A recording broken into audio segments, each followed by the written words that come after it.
Baiklah, Assalamualaikum warahmatullahi wabarakatuh. Perkenalkan nama saya Mela Agustina dengan NIM J1C081016. Di sini saya akan menjelaskan materi mengenai pengendalian keuangan. Mohon disimak ya teman-teman. Adapun materi yang akan saya bahas yaitu yang pertama, mengapa manajemen keuangan itu penting dalam pengendalian keuangan. Yang kedua, apa saja fungsi keuangan.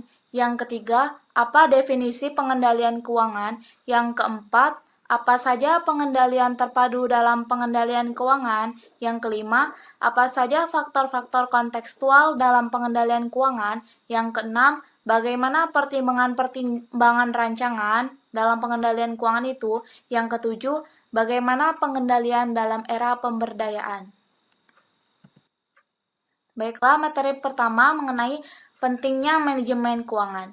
Jadi, manajemen keuangan adalah sebuah subjek yang sangat menarik saat kita mendekati abad ke-21. Radio dan televisi menyajikan cerita-cerita yang dramatis tentang pertumbuhan dan penurunan perusahaan-perusahaan, pengembalian perusahaan, dan berbagai jenis restrukturisasi perusahaan. Untuk memahami perkembangan ini dan ikut serta di dalamnya secara efektif, diperlukan pengetahuan mengenai prinsip keuangan. Pentingnya prinsip keuangan ini digarisbawahi dengan adanya perkembangan dramatis yang terjadi dalam pasar keuangan. Selanjutnya mengenai fungsi keuangan. Fungsi keuangan yang utama adalah dalam hal keputusan investasi, perhitungan biaya, dan dividen untuk suatu organisasi. Adapun tujuan manajer keuangan adalah membuat rencana guna memperoleh dan menggunakan dana, serta memaksimalkan nilai organisasi. Dan kegiatan yang melibatkan manajer keuangan itu ada yang pertama, dalam perencanaan dan peramalan, manajer keuangan berinteraksi dengan para eksekutif yang bertanggung jawab atas kegiatan-kegiatan perencanaan strategis umum. Yang kedua, manajer keuangan harus memusatkan perhatiannya pada keputusan investasi dan perhitungan biaya, serta segala hal yang berkaitan dengannya.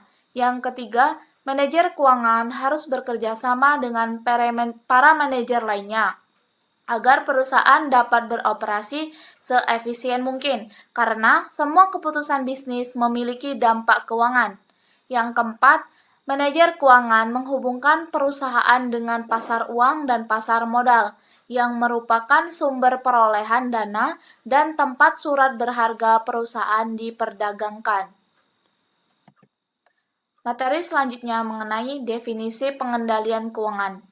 Ada dua, yang pertama dari umpan balik mekanikal versus respon perilaku. Jadi, definisi pengendalian telah didasarkan pada konsep kepercayaan dan kemungkinan atau probabilitas. Para manajer membutuhkan suatu keyakinan tentang cara dunia mereka bekerja dan dampak-dampak yang mereka harapkan dari suatu inisiatif yang dipilih. Bagaimanapun, para manajer secara khusus memiliki peluang untuk dapat mendeteksi hasil-hasil keperlakuan. Yang kedua, ada perluasan konsep-konsep tradisional. Jadi, konsep-konsep pengendalian tradisional dalam akuntansi seringkali diartikan sebagai hasil informasi akuntansi adalah langkah akhir dari peran akuntan. Dalam pendekatan perilaku, menghasilkan informasi bukanlah akhir dari keterlibatan akuntan, sehingga informasi dapat dipandang sebagai suatu intermediasi dari langkah akhir. Materi selanjutnya mengenai pengendalian terpadu. Ada 4 tahap. Yang pertama ada perencanaan. Jadi, proses perencanaan dalam organisasi juga ditandai dengan istilah perilaku penetapan tujuan. Yang kedua ada tahap operasi.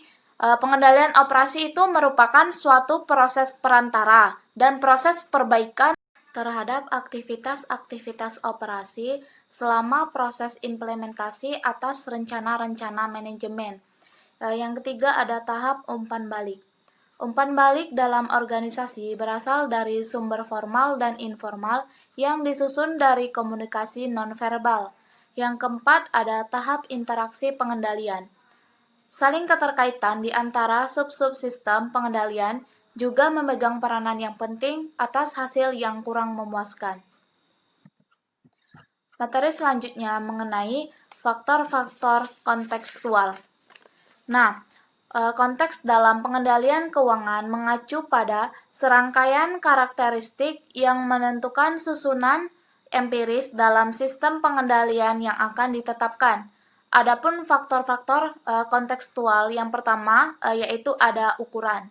Jadi, ukuran dapat dipandang sebagai suatu peluang dan suatu hambatan. Yang kedua ada stabilitas lingkungan. Desain pengendalian dalam lingkungan yang stabil dapat berbeda dari desain pengendalian dari lingkungan yang selalu berubah. Yang ketiga ada motif keuntungan. Keberadaan dari motif keuntungan tentunya bukanlah suatu penghalang untuk menggunakan ukuran-ukuran penilaian akuntansi terhadap produktivitas. Yang keempat ada faktor-faktor proses. Suatu faktor proses dalam pengendalian biaya-biaya yang tidak dapat dihindari dan biaya-biaya untuk melakukan rekayasa adalah biaya variabel. Materi selanjutnya mengenai pertimbangan-pertimbangan rancangan.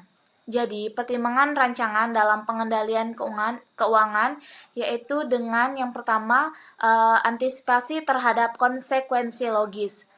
Jadi, antisipasi terhadap konsekuensi logis merupakan komponen-komponen inti dalam mendesain pengendalian. Yang kedua, dengan relevansi dengan teori agensi. Teori agensi menyangkut persoalan biaya, di mana suatu pendelegasian dengan asumsi keputusan-keputusan tertentu bersifat tidak nyata atau dipengaruhi secara bersama-sama agar menjadi tidak nyata. Yang ketiga, dengan pengelolaan perubahan.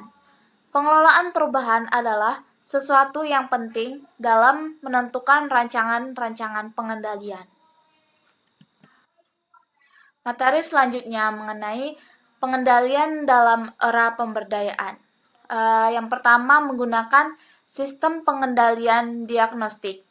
Jadi, salah satu tujuan utama sistem penilaian diagnostik adalah menghilangkan beban manajer terhadap pengawasan yang konstan. Yang kedua ada sistem kepercayaan. Pada umumnya, sistem kepercayaan bersifat singkat, syarat nilai, dan inspirasional. Yang ketiga, menggunakan sistem batasan. Sistem ini didasarkan pada prinsip manajemen sederhana, tetapi mendasar yang dapat disebut dengan kekuatan pemikiran negatif. Yang keempat, dengan sistem pengendalian interaktif. Sistem pengendalian interaktif merupakan sistem informasi formal yang digunakan oleh para manajer untuk melibatkan diri secara terus-menerus dan personal dalam keputusan bawahan. Yang kelima, dengan penyeimbang pemberdayaan dan pengendalian. Jadi, manajer yang efektif akan memberdayakan organisasinya karena mereka percaya bahwa potensi dasar manusia untuk melakukan inovasi dan menambah nilai. Baiklah, sekian hasil penjelasan dari saya mengenai materi pengendalian keuangan. Apabila ada kesalahan, saya mohon maaf. Terima kasih atas perhatiannya. Semoga apa yang sudah saya jelaskan mengenai materi pengendalian keuangan bisa untuk dipahami.